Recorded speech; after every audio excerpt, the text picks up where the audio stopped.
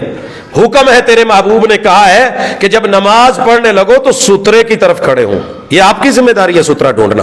حضرت عمر رضی اللہ تعالیٰ یہاں سے پکڑا کرتے تھے جو سترے کی طرف کر کے نماز نہیں پڑھتا تھا. ہم نے تو مذاق بنا رکھا نا. صحابہ کہتے ہیں مغرب کی نماز اس سے پہلے جو 2 رکعتیں ہوتی ہے نا, ویسے تو باقی گھر میں آ کے پڑھتے تھے, چونکہ اس میں ٹائم شارٹ ہوتا ہے تو ہم مسجد کے پلروں کو ڈھونڈتے تھے.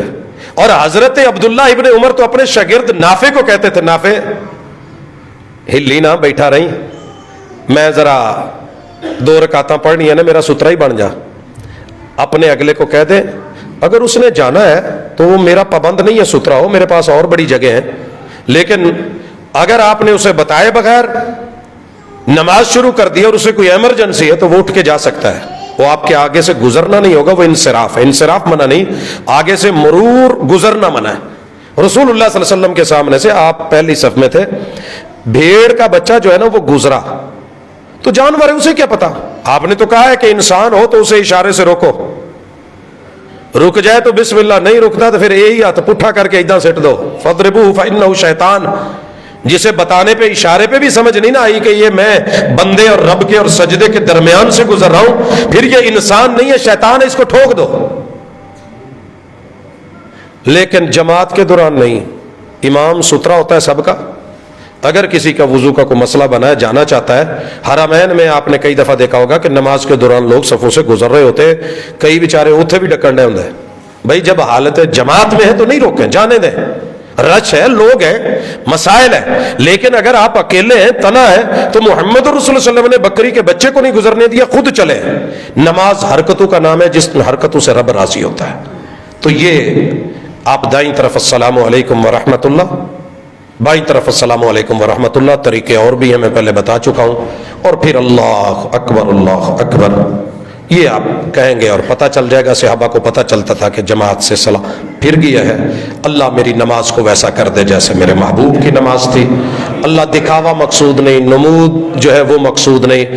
اللہ ریا مقصود نہیں, کسی کو نیچا دکھانا مقصود نہیں, کسی کو رد کرنا جھوٹا کہنا مقصود نہیں. اللہ تیری اور تیرے محبوب کی رضا چاہتے ہیں, راضی ہو جا اور ہماری نمازیں عادات ویسی کر دے.